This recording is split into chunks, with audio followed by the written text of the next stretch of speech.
vamos receber agora Bartolomeu Rodrigues. Ele é jornalista em Brasília desde 1978, foi diretor do jornal Estado de São Paulo, com passagens pelo Jornal de Brasília, Correio Brasiliense e O Globo. Foi presidente do Comitê de Imprensa do Palácio do Planalto e do Sindicato dos Jornalistas Profissionais do DF. Foi também secretário de Cultura e Economia Criativa do DF e é formado pela Universidade de Brasília. Por favor, Bartolomeu Rodrigues, faça.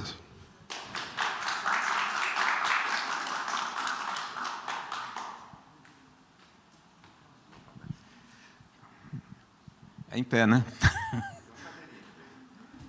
Ah, tem.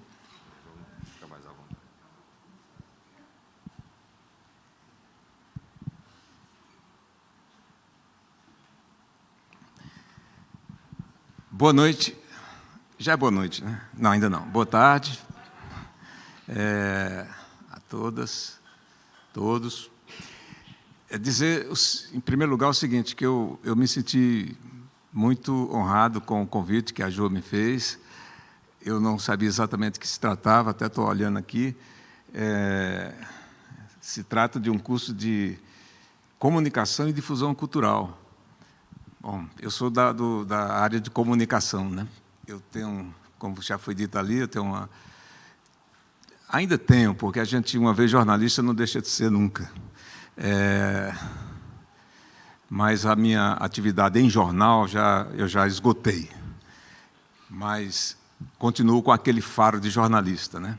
E faço colaboração com alguns veículos ainda modestamente, mas ainda estou ligado ao setor. E tive essa experiência, essa rica experiência de ser secretário de Cultura aqui do Distrito Federal, a convite do governador Ibanez. No primeiro mandato dele, eu fiquei 4 anos e 7 meses no cargo. Digo para vocês que foi uma experiência fantástica, para mim, pessoalmente.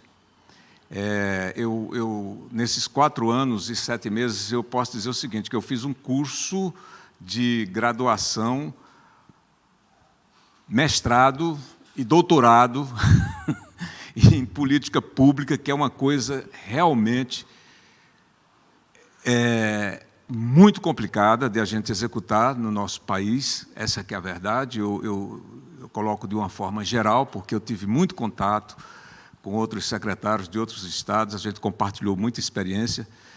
E, a princípio, inclusive, quando eu fui chamado para cá, eu até discuti com o Jô, o que é que eu vou falar, né, tal. Ele disse, não, fala da tua experiência como secretário de Cultura e como uma pessoa que tentou, vamos dizer assim, aplicar políticas públicas para a cultura. Eu acho que isso é um tema que certamente deve interessar muito vocês. Eu vou fazer uma explanação geral, mas eu gostaria, inclusive, que houvesse interação. Então, depois de eu falar, ou então vocês podem me interromper, certo? Tranquilo, para que essa conversa se torne até uma conversa. Eu ficaria muito satisfeito que isso aqui fosse um bate-papo, até porque eu imagino que vocês, atuando na cultura, é provável até que alguém tenha tido, não contato direto comigo, mas das políticas públicas que nós aplicamos durante a minha gestão.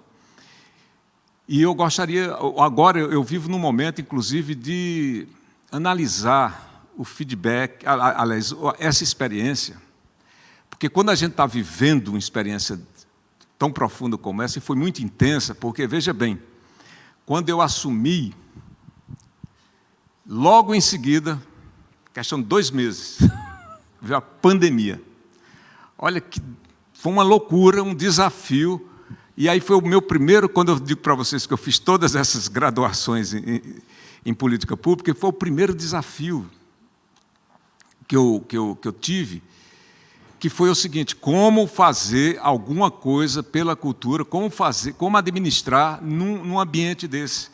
Inicialmente, inclusive, todos nós fomos recolhidos para casa. Eu fiquei em casa, a gente fazia, era o tempo todo, reunião por videoconferência, né?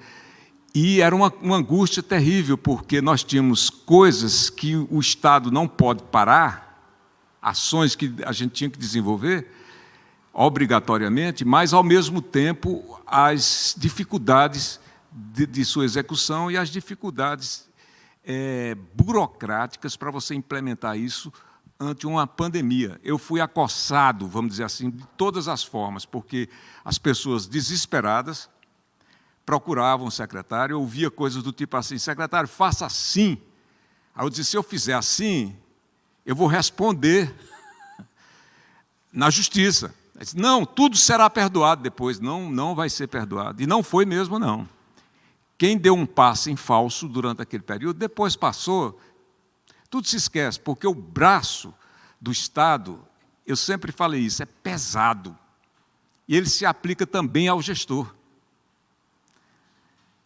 E muito ao gestor.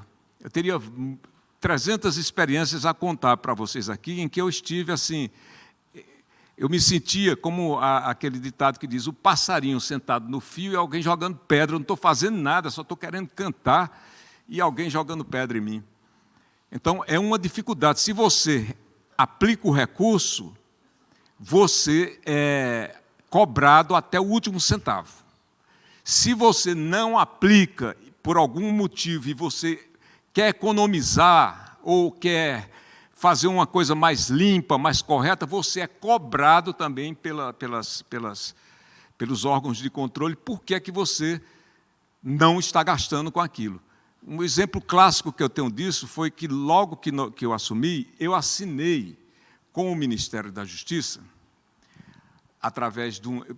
Foi o seguinte, não é que eu assinei com o Ministério, foi assim: existe um fundo dentro do Ministério da Cultura, dentro do Ministério da Justiça, é o agora eu estou esquecendo alguns nomes, FCC, uma coisa que diz respeito ao seguinte: dinheiro da corrupção, dinheiro que a Polícia Federal apreende, um monte de coisa, vai para um fundo, e esse fundo tem algumas aplicações, e nós descobrimos que tinha uma aplicação para a cultura também. Nós, da Secretaria, fizemos um requerimento e pedimos 35 milhões, que era diante da planilha que nós tínhamos, para a reforma do Teatro Nacional. Essa reforma da Martins Pena, que, graças a Deus, isso aí é um legado que eu deixei, que eu me sinto muito orgulhoso. Então, mas naquele primeiro momento é o seguinte: o orçamento que nós tínhamos era 35 milhões. Porque quando eu cheguei já estava esse orçamento. Então nós fomos ao Ministério da Justiça e não é que liberou o dinheiro. Liberou assim: o dinheiro está disponível na Caixa Econômica Federal e vocês têm que apresentar um plano de trabalho. Só que aí eu tive toda aquela dificuldade, foi aí minha primeira surpresa, que é o seguinte: quando nós fomos para o assunto Teatro Nacional, a gente descobre que não existia nada. Nada. Era assim uma bagunça geral. Não tinha documento. Quando eu digo nada, é assim, nada documental, nada que você pudesse montar um processo, porque eles querem tudo certinho. Nada. Não tinha planta, não tinha... Estava uma bagunça geral. É uma história compridíssima, porque eu quero chegar na conclusão aí. E aí é o seguinte: tempo vai, você tem que usar aquele recurso por um ano. Durante um ano, aliás, você tem um ano para usar aquele recurso. Estava chegando o 11º mês e a gente ainda não tinha desembaraçado a burocracia da papelada do teatro. Aí é o seguinte: aí eu entrei com recurso para que me desse mais um ano, porque nós estávamos em pandemia. Eu usei a pandemia como explicação. Olha, nós estamos em pandemia, estamos tendo dificuldade, prorroga. Eles prorrogaram, beleza. Prorrogaram. Aí veio a prorrogação, chegou mais 12 meses e nós não concluímos aquela burocracia, porque deu uma confusão danada com a empresa que fez o projeto de reforma, que é uma empresa do Rio Grande do Sul. Vocês não sabem a novela que foi para desembaraçar isso, porque a empresa tinha recebido para fazer aquela reforma, para fazer as plantas, todos os procedimentos. Nós não tínhamos nada aqui, mas é o seguinte: nós descobrimos o contrato com a empresa. Nós fomos à empresa e foi mais ou menos assim. A empresa disse assim: olha, toda a documentação está aqui com a gente. Eu digo: então passa para nós, porque a gente está precisando. Ele disse: não, isso aqui foi num contrato no governo Agnello. Agora, se você quiser, tem que fazer outro contrato com a gente. Lindo, né? Malandrinho mesmo. Aí, por conta disso, criou-se uma confusão dentro do governo, porque a minha ideia foi o seguinte: vamos, inclusive eu aconselhado pela Procuradoria do Distrito Federal, disse assim: Bartolomeu, judicializa. Aí eu disse: vamos judicializar e eu vou botar para quebrar. Só que eu também, na hora, não lembrei, aí depois eu fui alertado pelo presidente da Nova Cap, que é engenheiro, tudo, ele disse assim: Bartô, se você judicializar, bye. Isso vai durar 10 anos para julgar isso aí. Porque vai ficar protelando.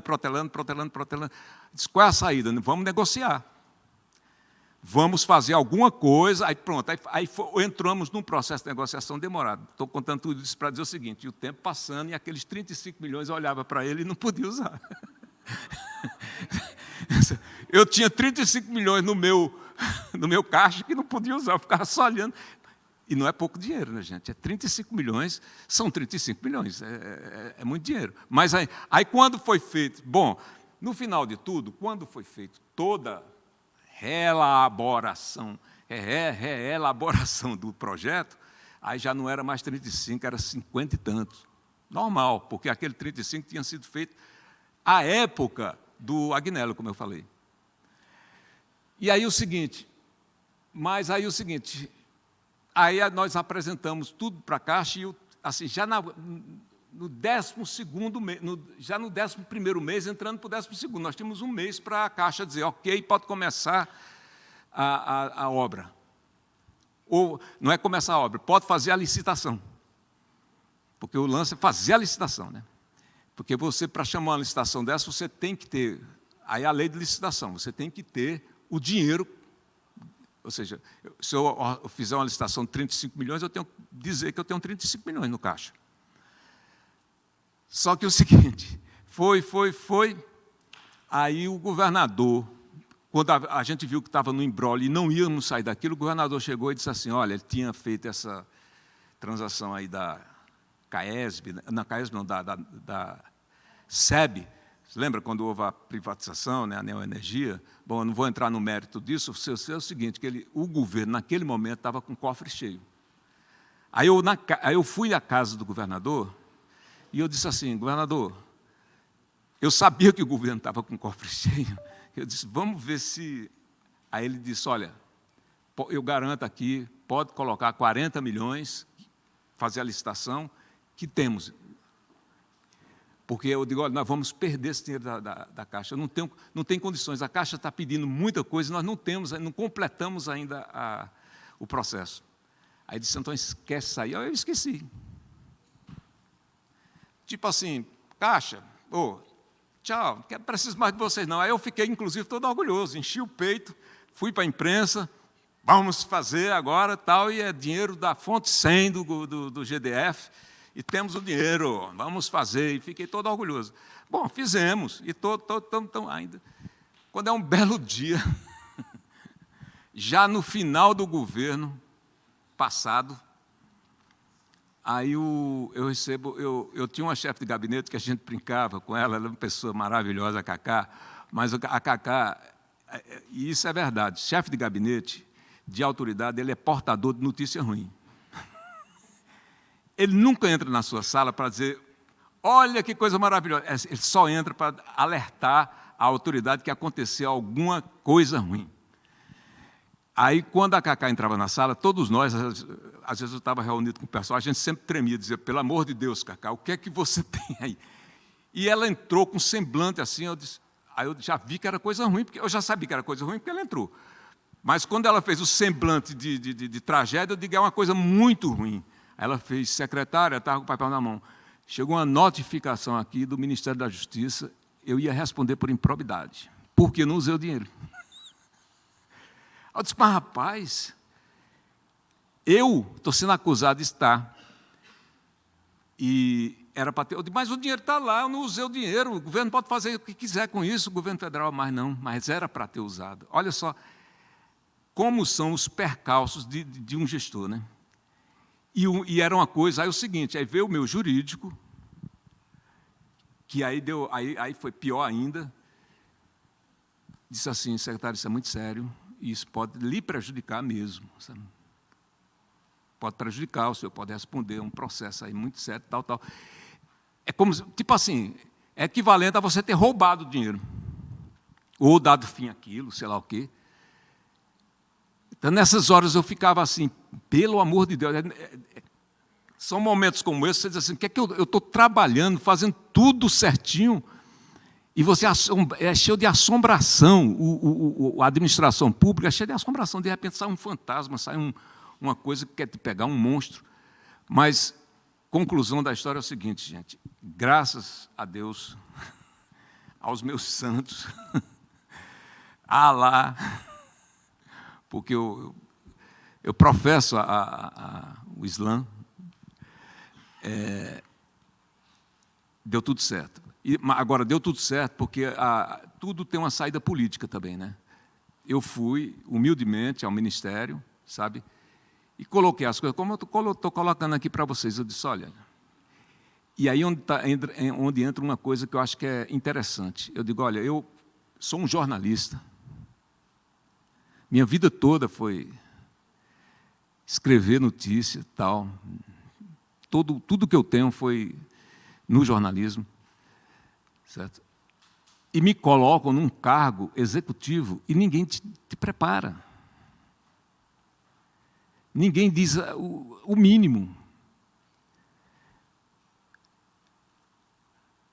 Ninguém chega, durante toda a minha experiência, ninguém nunca me chegou. Eu disse isso também numa vez que eu tive um outro problema bobo no Tribunal de Contas. Aí me disseram, Bartô, você vai ter que fazer uma peregrinação no tribunal para explicar às pessoas. Eu explicava da seguinte maneira, eu dizia assim, olha, se é para fazer desse jeito, eu faria de tudo de novo. Agora, o Tribunal de Contas, aí eu fui ler, até porque eu já escrevi muito sobre o Tribunal de Contas, principalmente o TCU, eu digo, o Tribunal de Contas, em primeiro lugar, não é um tribunal. Eles se arvoram e se sentem como juízes, mas não são juízes.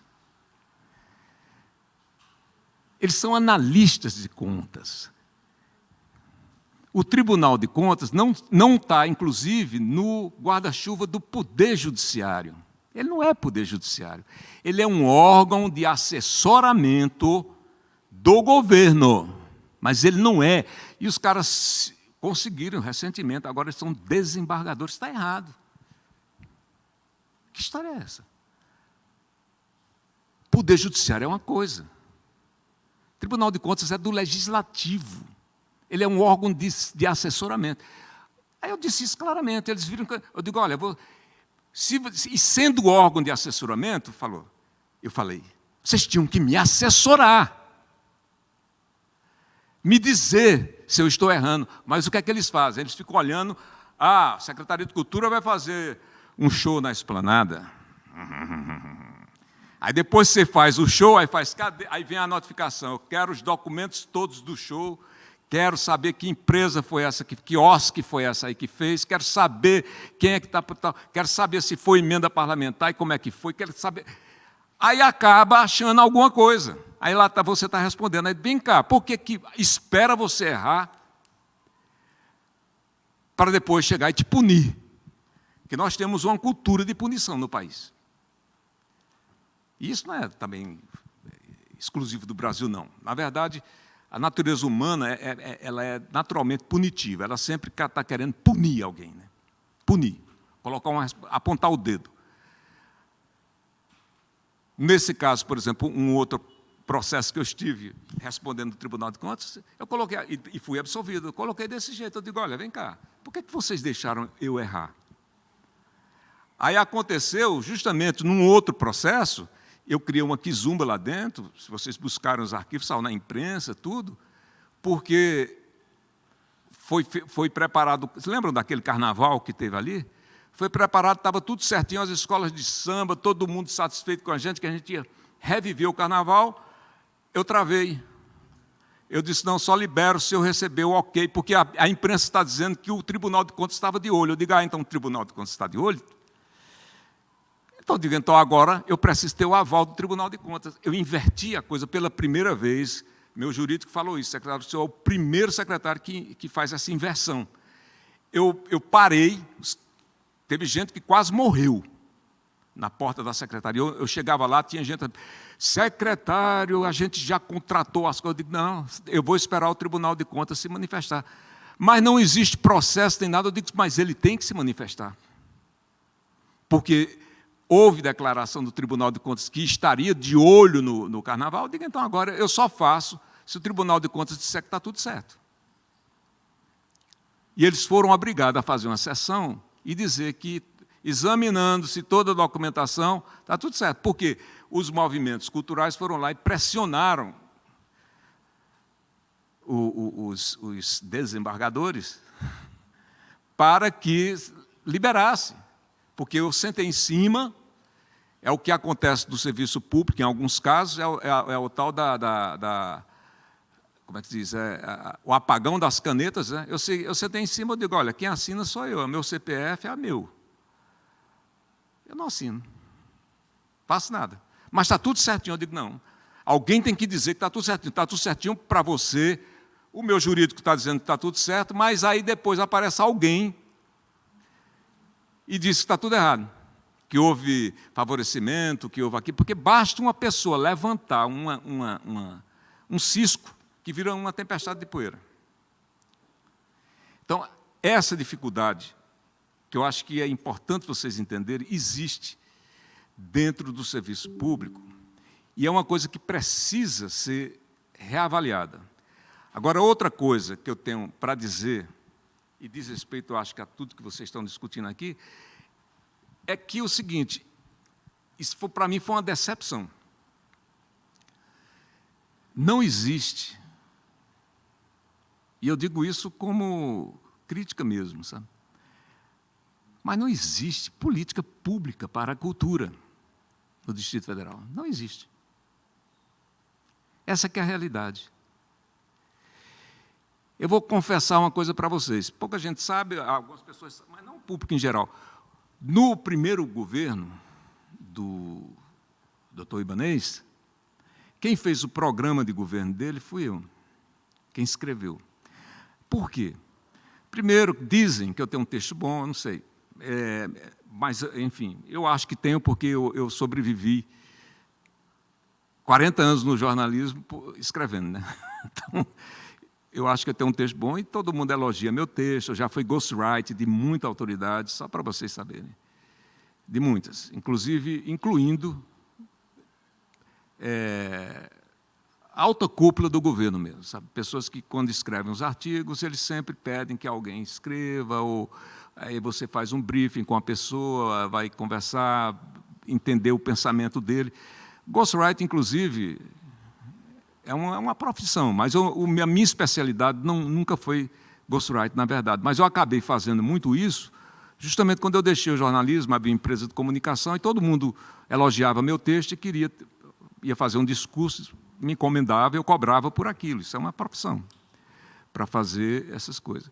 Aí o governador, a gente se conhecia, eu sempre disse isso, o que me ligava ao governador era muito mais, nunca existia um vínculo de ideologia. No momento em que eu comecei a me incomodar com isso, que foi nos últimos tempos aqui, agora, eu saí do governo, vocês devem ter visto, eu fiz até uma carta aberta, sabe, saí porque eu achei um absurdo o que está se fazendo e achei um absurdo a forma como o governo aderiu à pauta, a uma pauta, vamos dizer assim, atrasada, retrógrada, prejudicial, sabe? Eu fui tolerante até quando tocou na minha dignidade mesmo. Eu digo, estou fora e acabou. Mas, naquele momento, o Ibanez era ainda aquele advogado da OAB, eu fiz a campanha dele para a OAB, e eu tive muito trabalho, eu trabalhei com várias gestões na OAB, porque eu sempre me identifiquei com a pauta da OAB. A pauta da ordem, hoje, a ordem dos advogados é outra coisa. Outra coisa. Houve uma mudança terrível, e eu digo isso publicamente. A ordem dos advogados do Brasil, a gloriosa ordem que já teve nomes, sabe, como eu estou falando, inclusive, a nível nacional, que eu trabalhei no Conselho Federal, já teve nomes como Raimundo Faoro, pessoas que lutaram contra a ditadura. sabe? Eu escrevi, inclusive, tem um livro dos 80 anos da Ordem dos Advogados do Brasil, se vocês forem lá no Conselho Federal, aquele livro foi eu que escrevi, exatamente em encomenda. Então, eu conheço bem a história da Ordem. E o Ibanez era um advogado dessa coisa. Então, é o seguinte, a pauta da Ordem são direitos humanos, liberdade de expressão,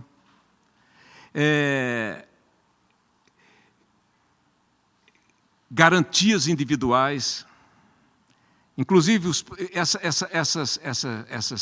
essas premissas, ela iniciam o Estatuto da Ordem. A questão da classe mesmo, a questão corporativa, vai aparecer já no artigo 5º. O primeiro, o segundo, trata disso. Agora, hoje, inverteu-se completamente. Hoje a Ordem é mestre em fake news, sabe? É uma brigalhada lá dentro, violenta, é totalmente bolsonarista. Falando claramente aqui para vocês. Infelizmente. E o Ibanez, eu vinha dessa luta com ele. Então, eu tinha ele como um cara que, se não era de esquerda, e eu não gosto de ficar rotulando, gente, sinceramente, mas se ele não era de esquerda, era um cara, pelo menos, de uma linha progressista, sabe? Ele, inclusive, era advogado de sindicatos, essas coisas todas. Eu fui sindicalista, eu fui presidente do Sindicato de Jornalistas, como falou-se aqui. Então, eu tenho toda essa história nesse campo. Então, para mim, era muito confortável estar trabalhando com ele. E ele me pediu o programa de governo. Eu até coloquei aqui no meu salão antes de vir. Vocês me dão licença aqui, eu vou dizer o que eu, na época, escrevi.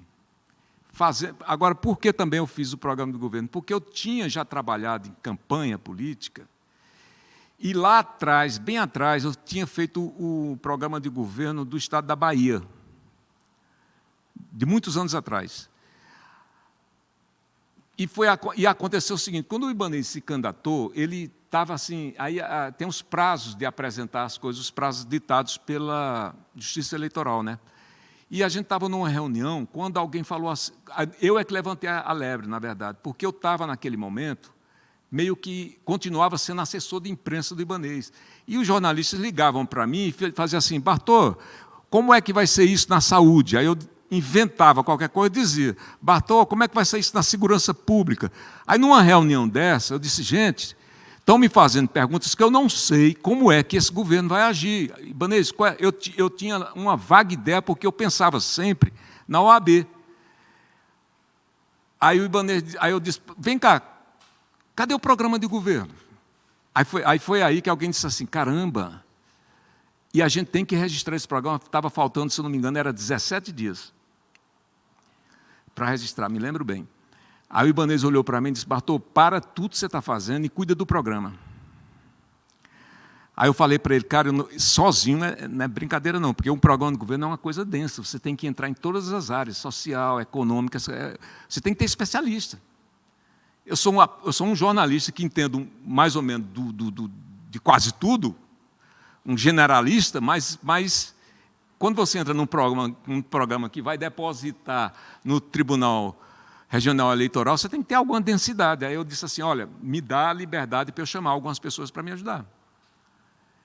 Aí ele fez toda. Aí eu digo, não, eu quero um orçamento e tudo mais, sabe? Porque eu vou remunerar essas pessoas e tal. Aí, tudo bem, não vou falar aqui em números, mas disse assim, ó, você tem tanto, chama... Eu tenho um colega de São Paulo, que é um grande jornalista da área jurídica, eu pensei em chamar ele na época, eu até falei para o Ibanez conhece ele, eu disse, Ibanez, eu vou trazer o Rodrigo para cá, para ele me ajudar e tal. Mas acabou o seguinte, acabou que uma outra pessoa chegou para mim e disse assim, Bartô, eu tenho... O ex-secretário trabalhou no governo, não era secretário não, ele era um técnico da Secretaria de Economia, da Fazenda. Ele entende muito essa questão de orçamento. Aí a gente foi juntando e fizemos uma equipe aqui mesmo. Aí minha sala, eu tinha uma sala alugada aqui no começo do Lago Sul, foi o bunker para fazer o programa de governo. Quando chegou nessa parte, assim, mais, por exemplo, o programa de cultura, por exemplo, eu coloquei isso aqui, ó, se vocês me permitem. Eu fui recuperar porque eu tenho tudo guardado. Deixa eu ver se... E aí eu vou chegar onde eu quero. Deixa eu ver se eu abro aqui.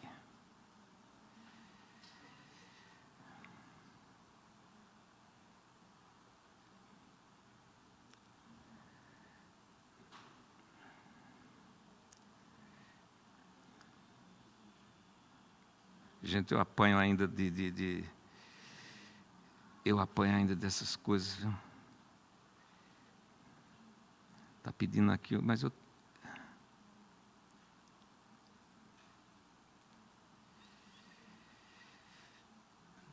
Programa.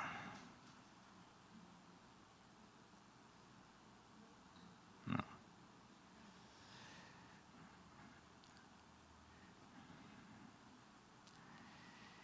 Não, mas engasgou aqui. Quando desengasgar, senão a gente vai ficar num silêncio aqui meio incômodo. Mas o fato é o seguinte: o que é que eu quero dizer?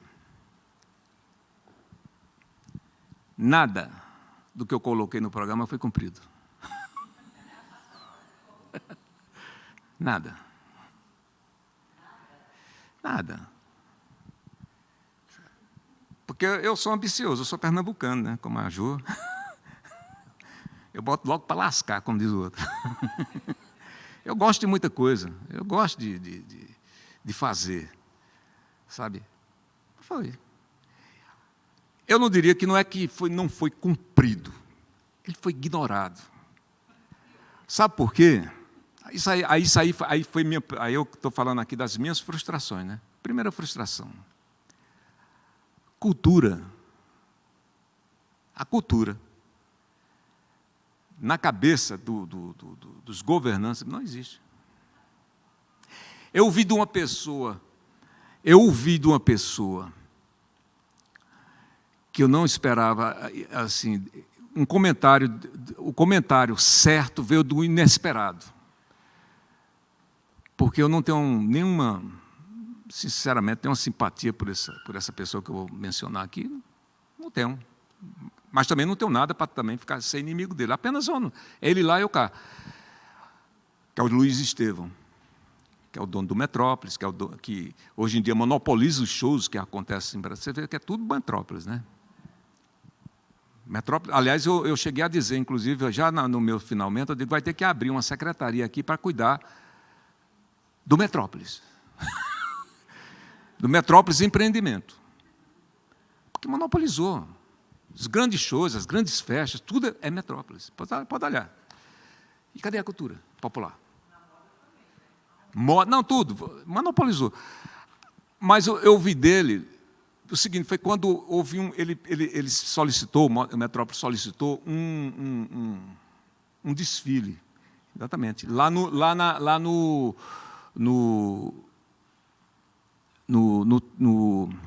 Museu da República. Aí, bom, a gente tem umas regras para poder ceder o museu para algumas coisas, e a gente pede doação, porque a gente não pode comercializar, o Estado não pode cobrar. Mas diz assim, olha, por exemplo, as câmaras internas, estava tudo quebrado, aí a gente faz um levantamento de coisas, assim, olha, então você vai consertar isso do teatro do museu, e eu concedo. Isso é jogo jogado, isso é muito bom, inclusive. É quase que uma parceria. Isso não é ruim para o Estado, confesso que não é ruim. Mas foi engraçado, porque assim, há muito tempo, a última vez que eu tinha conversado com o Luiz Estevão foi antes dele ser preso, quando eu era jornalista de rua ainda, quando eu era repórter, aliás, eu era diretor do Jornal Estado de São Paulo, uma vez que nós tivemos uma discussão, ele até lembrou isso. A gente teve uma discussão feia, sabe? Porque ele estava puto da vida com um repórter meu, e ele queria tomar satisfação, e eu disse, não, e eu fui para cima. Ele querendo vir ao jornal, eu digo, não, você não entra aqui não, para isso não, fica aí. Ele era senador na época. Aí ele se encontrou comigo ali na escada do museu, que eu fui dar uma olhada lá, para ver como é que estava. Eu fui com o meu pessoal, vamos ver como é que está. Aí ele estava lá. Aí ele, Bartô, meu presidente, não sei por que ele me chama de meu presidente, porque ainda é da época do Sindicato dos Jornalistas. Meu presidente me abraçou. Tal. Aí ele perguntou como é que estava sendo a cultura, a minha experiência. Aí ele fez, Bartô, aí ele disse a verdade. Ele disse, aqui Brasília só teve um governador cultural. Zé Aparecido. Zé Aparecido de Oliveira. Muita gente aqui nem nasceu quando ele foi governador. Mas o Zé Aparecido realmente era o único cara. Zé Aparecido era um intelectual, né? Ele era um político, tudo mais, mas ainda era quando o governador era nomeado. Ele fez Zé Aparecido, foi o único governador que sabia a importância cultural. Foi ele, inclusive, foi Zé Aparecido que colocou Brasília como patrimônio cultural da humanidade. Já prevendo, naquela época, eu conheci o Zé Aparecido, já entrevistei o Zé Aparecido, já estive com ele em algumas oportunidades como jornalista. Já prevendo que Brasília poderia ser esquartejada, fatiada e distribuída pelos gangsters, sabe? Ele já prevendo isso, preservou pelo menos o plano piloto, ele fez aqui dali, que ainda é quem segura, ainda é uma trava, não é total, mas ainda é uma trava ante a ganância imobiliária e tudo mais, sabe? Já haveria não sei quantos, essa esplanada não existiria, enfim, esses espaços grandes do Lúcio Costa, do Niemeyer, não existiriam. Alguns iriam preservar, mas já estaria tudo modificado. Ou vocês acham que a W3 não ia estar cheia de arranha-céu? Né? As superquadras. Né? Ia ser tudo prédio alto, imagina. Ia ser tudo a lá. Como é? Não, aqui, Águas Claras. Ia ser um Águas Claras da vida. Sabe, quando fizeram Águas Claras, eu cheguei, inclusive, a comprar um apartamento na planta, depois eu me lasquei e não deu certo o negócio. Mas eu pensava que ia ser, não. Aí, de repente, é uma coisa horrível, inclusive. Né? É horrível, é horrível. Eu não sei se alguém acha isso bonito, mas eu não acho, não. Sabe, enfim, o Luiz Estevam falou isso para mim. Eu já sabia disso, mas foi interessante ouvir isso justamente dele.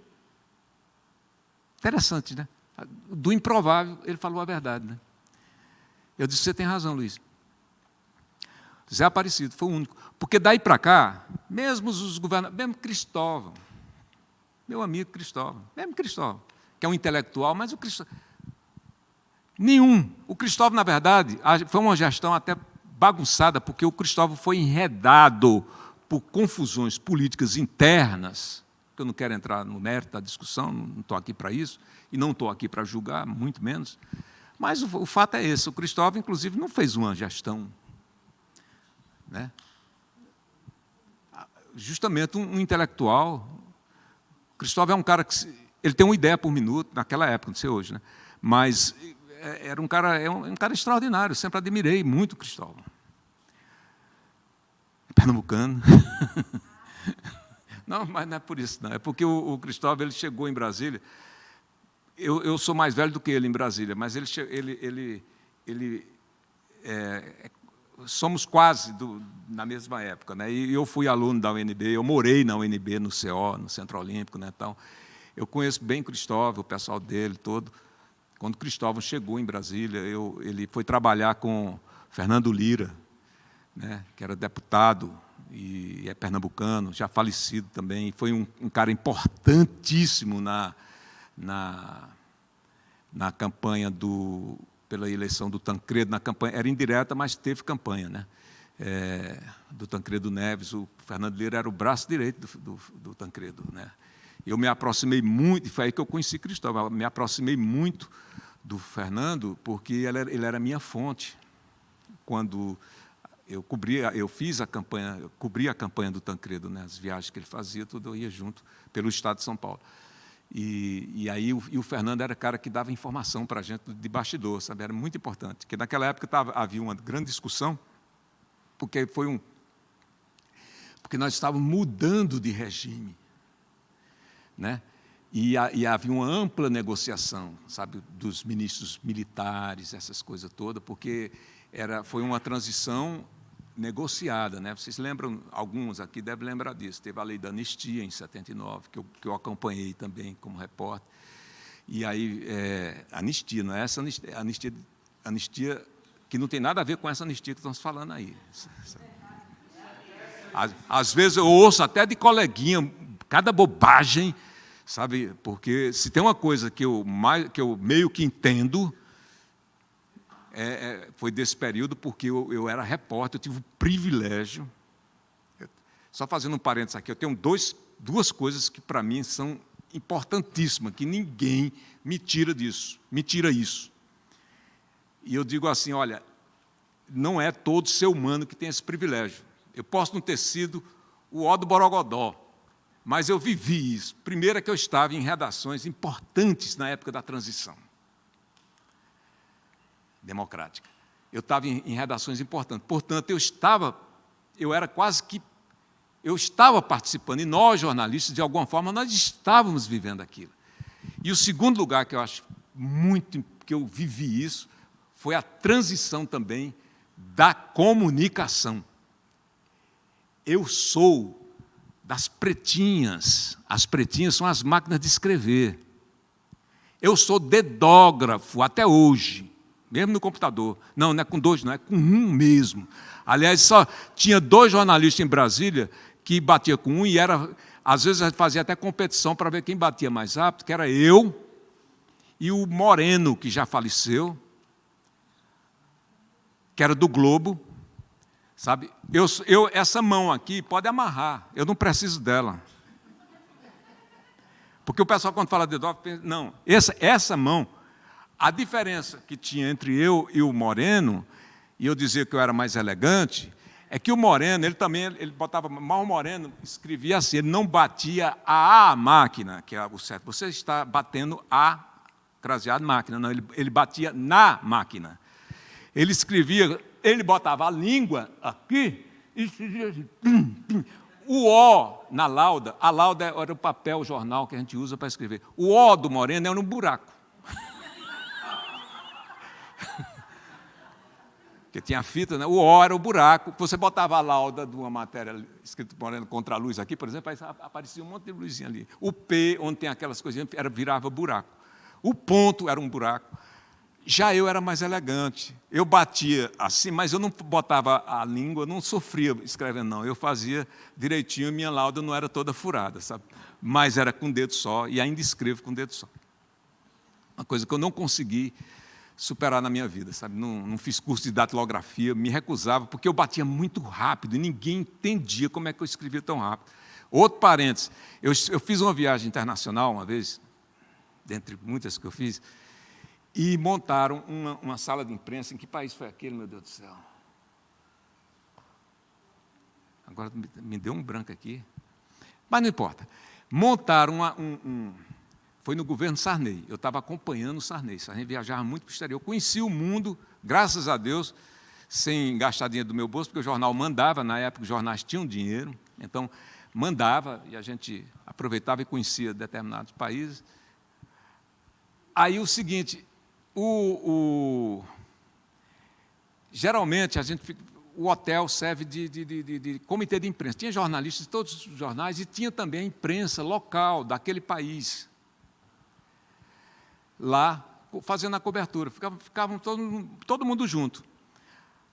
Aí o seguinte, teve um dia que estava aquele burburinho de jornalistas, muitos jornalistas estrangeiros, tinha menos brasileiro, inclusive, nesse momento, e eu estava escrevendo concentrado. De repente eu ouvi, que estava silencioso. Estava muito silencioso. Aí eu digo, e eu aqui batendo e pensando, todo mundo foi embora? Foi que houve? Por que está silencioso? Aí eu parei e olhei para trás. Quando eu olhei para trás, estava todo mundo em pé. Assim. Aí um cara, me lembro bem que um cara fez, go on. Falou em inglês, continua. Eles estavam... Porque na época não existia essa coisa de celular, porque senão eles estariam filmando. Para dizer, um louco brasileiro, ele bate com um dedo só. Eu não sabia se eu ria, se eu tinha vergonha. Eu fiquei assim, eu digo, não, eu me levantei, eu digo, não, assim não dá. Todo mundo olhando, não. Sabe?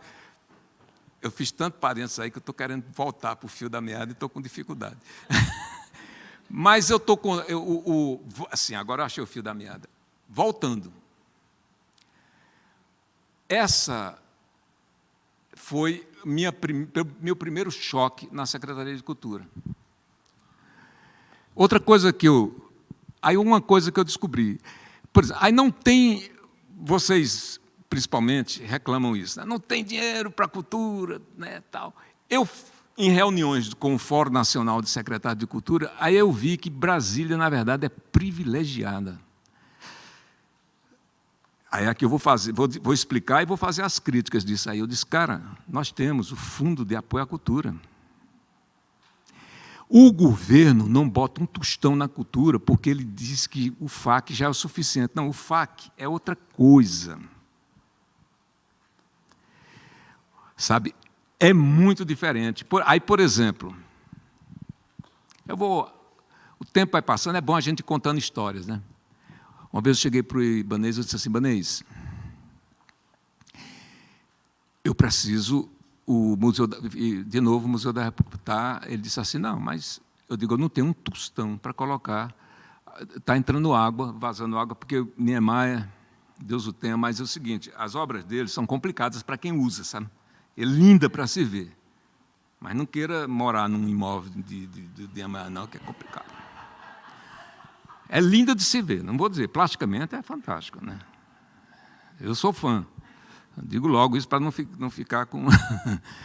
dizendo que eu estou falando mal do Niemeyer, não. Eu sou fã do Niemeyer, do Lúcio Costa. O Lúcio Costa não é outra coisa. Muita gente confunde, mas o Lúcio Costa é o desenho da cidade, é outra coisa. Os prédios é do Niemeyer. E o Niemeyer é o seguinte, é dose para leão. Ele mesmo morava num belíssimo, eu fui lá, belíssimo apartamento lá em Ipanema, uma vista para o mar, fantástica, daqueles apartamentos antigos que não foi ele que construiu, porque se fosse ele não morava.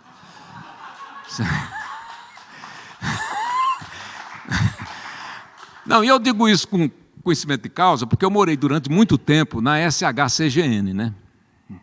Aqui, né? Só que na Asa Norte. Ali a minha vida toda foi na Asa Norte. Eu sempre achei, eu sempre acho, até hoje eu tenho essa sensação, quando eu chego na Asa Sul, eu estou em outra cidade. É engraçado, né? Coisa de gente do interior, eu sou do interior. Eu acho que a Asa Sul é diferente da Asa Norte, até do jeito de falar, sabe? Minha vida sempre foi na Asa Norte ali, porque quando eu vim para Brasília, eu morei na Asa Norte e depois constituí família, tudo meu foi na Asa Norte. E eu morei numa SHCGN, e aquelas casas, elas são caixotes no chão.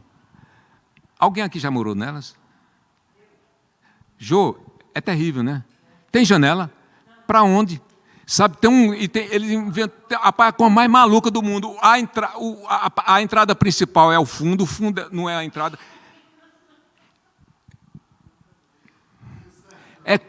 Não. E quando tentaram, os moradores começaram né, muita gente, inclusive, fez. Aí veio o pessoal em cima, mas eu dava razão para um morador. Sabe? Vi um pessoal dos tombamentos, né? Não pode! Primeira coisa, por exemplo, agora já tem grade, mas o seguinte, o Niemeyer, claro, ele é um intelectual, mais do que um arquiteto, ele disse assim, não, é tudo aberto. Eu acordei várias vezes, teve um dia que eu fui para a rua com meus dois filhos, minha esposa, a gente tinha saído, quando a gente voltou, tinha 2 caras dentro de casa. E engraçado que eu abri a porta, eu fiz tudo bem. Eu não sei por que eu disse tudo bem. O cara deu um pulo, era um ladrão, estava roubando minha casa. As casas são altamente devassadas, vulneráveis, não é não, Jô? Aí permitiu depois colocar aquela cerca viva, né? Aquele estilo. Aquilo ali, todo mundo, graças àquilo ali, mas foi graças à cerca viva que minha esposa escapou de uma batida policial que estava prendendo alunos da UNB comunistas, né? Minha esposa era do Partido Comunista, isso há muito tempo atrás, na ditadura, né? E prenderam. Ela ia chegando com uma amiga dela, chamada Anitta. Minha filha se chama Anitta. E foi uma homenagem que minha mulher deu para ela, porque essa Anitta foi presa. Ela, assim, a Rita era muito magrinha, e literalmente ela passou por debaixo ela furou a cerca viva e passou por debaixo da perna do agente policial. A Anitta foi presa, ela estava grávida e foi torturada. certo? E foi torturada. Isso marcou muito, profundamente, a minha esposa, a Rita, marcou profundamente, porque durante algum tempo ela ficou sem saber, ninguém sabia onde ela estava presa. E eles se reuniam. Nessa época eu não estava com Rita. E eles isso foi antes de eu chegar em Brasília, que eu cheguei aqui em 78. E eles se reuniam ali na igrejinha, tinha um frei, né, que ele era de esquerda, lá, e o pessoal ia lá, a pretexto de assistir missa, na verdade, eles iam se reunir lá para ver o que fazer, né? Porque estava todo mundo... A Rita ficou 1 ano fora da UNB, quase que foi expulsa, por conta dessa coisa que rolou, né? Recentemente, meu filho, que é advogado, recuperou as coisas dela lá que hoje estão liberando, né? Você faz um instrumento legal aí, você pega a ficha criminal, vamos dizer assim, né? Aí eu olho até para Rita. Hoje é uma pessoa, não tem nada mais a ver com isso. Ela continua sendo uma pessoa muito bem posicionada com relação ao que acontece ao país. Mas eu olho assim, eu digo, você é uma comunista perigosa, né? Mas, enfim, o que eu queria dizer com isso,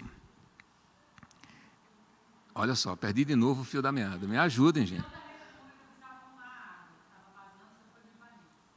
Assim, aí eu estava... Olha só, olha que salto eu dei, né? Eu tenho esse defeito. Viu? Aí o seguinte, o Bonet disse, não tem, te vira. Era assim, te vira. Eu tinha um secretário adjunto, Carlos Alberto, que ele era muito bom.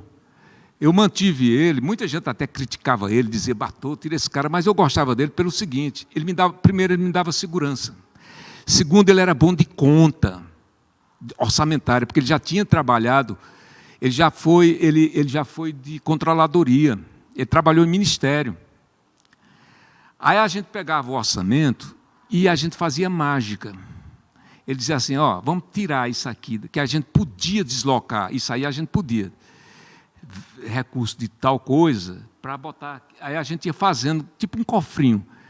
Aí quando dava, a menina do museu tinha me dito, tinha apresentado o orçamento que uma empresa lá apresentou, vai ser uns 300 mil aqui que vai gastar, porque está infiltrando, muita água entrando, e aquele carpete fede, quando ele fica aquela coisa meio de mofo, aquele cheiro de mofo, né?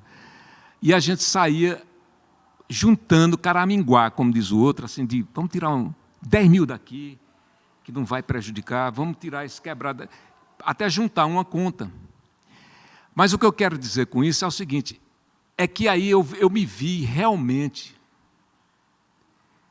ou eu vi realmente o quanto é desprezada a cultura. Essa que é a verdade. Eu digo isso na cara dele, a qualquer momento eu digo para todos eles lá. Principalmente a cultura popular, de periferia. Não sei se vocês acompanharam, mas eu fiz um esforço, eu não sei como está hoje, eu também não quero saber, sabe? Quando tem algumas coisas que magoam a gente é melhor não saber, né? Eu não gosto de ficar olhando para trás, eu gosto de pensar o seguinte, olha, o que eu tinha que fazer eu fiz. Mas porque senão fica aquela coisa, no meu governo... Não, mas o fato é que, na minha gestão, eu procurei fazer uma coisa, foi a descentralização do FAC. Eu não sei se vocês acompanharam isso, mas eu fiz o máximo que eu pude, até onde eu pude. Eu disse, cara, eu tive, sim, reação do movimento cultural muito forte. Eu não vou nem tirar a razão. Não vou. Mas o seguinte, mas eu resolvi enfrentar também. Porque eu dizia assim, por exemplo, eu descobri, de repente, que Brasília tem 5 circos permanentes. Vocês sabiam disso? 5 circos permanentes. Circo. Que vive daqui permanente, ou seja, é como se fosse um estabelecimento. Porque o circo é uma atividade nômade, né? Você vai para a cidade, mas tem alguns que são permanentes. Eles ficam. ficam, criam raízes, tem filho ali no circo e tudo mais. É uma família. E faz os espetáculozinhos dele. Sabe? É um exemplo. Aí eu disse, cara, e eu não sei, eu tenho uma identificação, não sei vocês, mas eu tenho uma identificação muito grande com o circo, um respeito muito grande.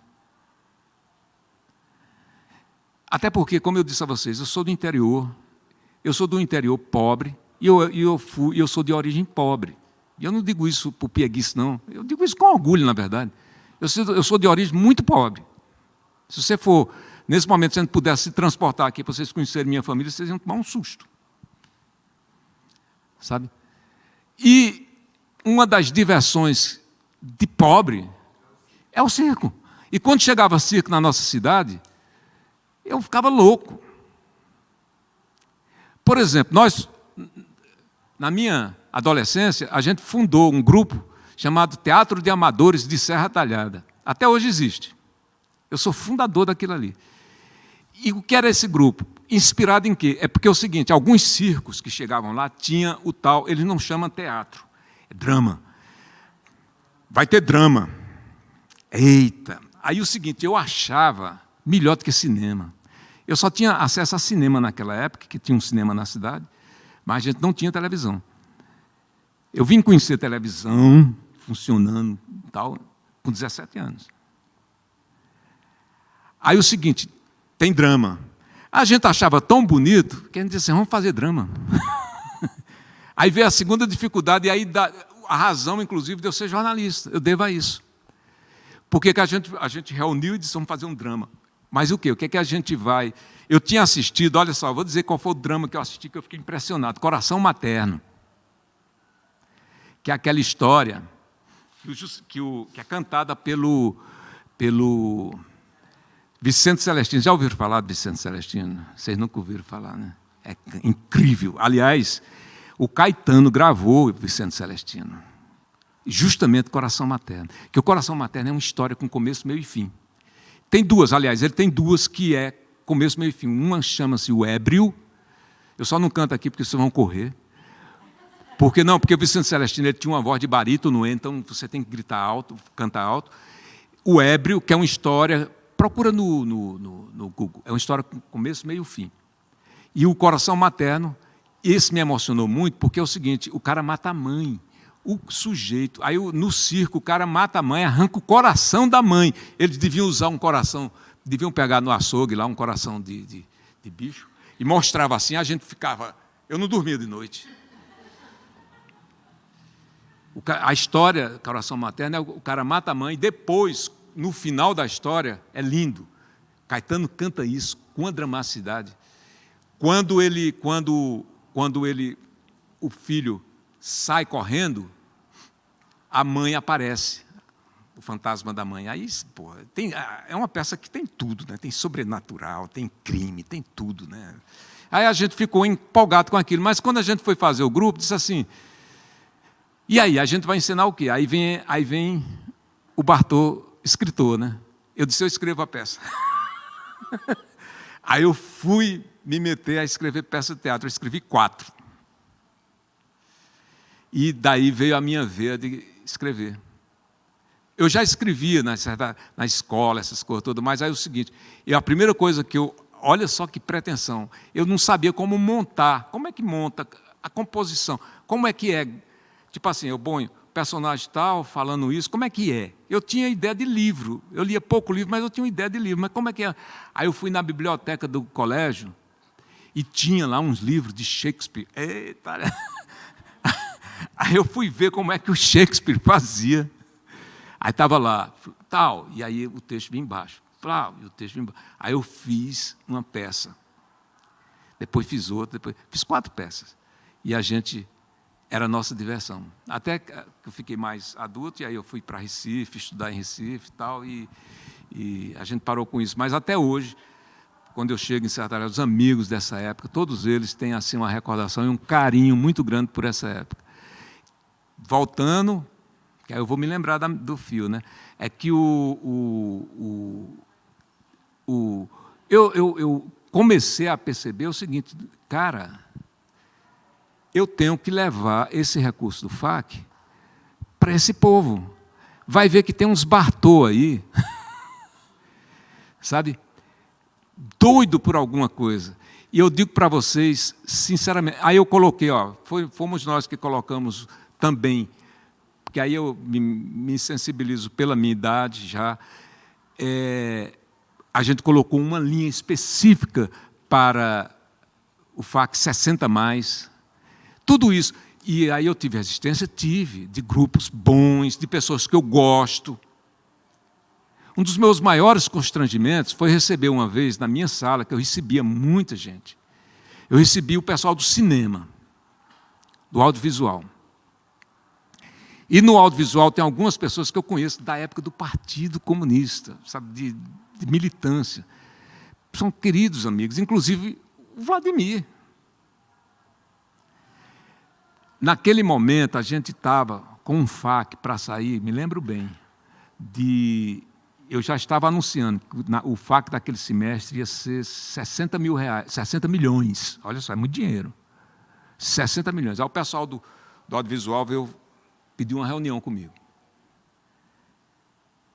Eu falo isso abertamente, porque eu falo na frente deles. Eu disse, pai, tal, porque a carência que está, o audiovisual está sofrendo com isso.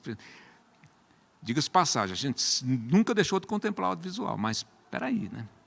Vamos lá, tá? Eu disse assim, bom,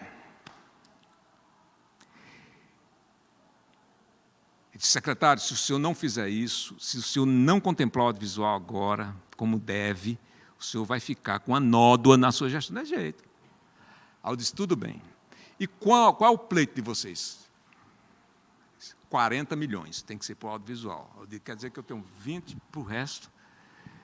Eu tinha as linguagens culturais da cidade, né? Teatro, circo, pintura, tem tudo, né? Todas as linhas. Então, 40 para o audiovisual e 20 para o resto. Assim. Para não ter briga, né? A gente, toda autoridade é política, né? Tal, vamos analisar, etc. Mas não.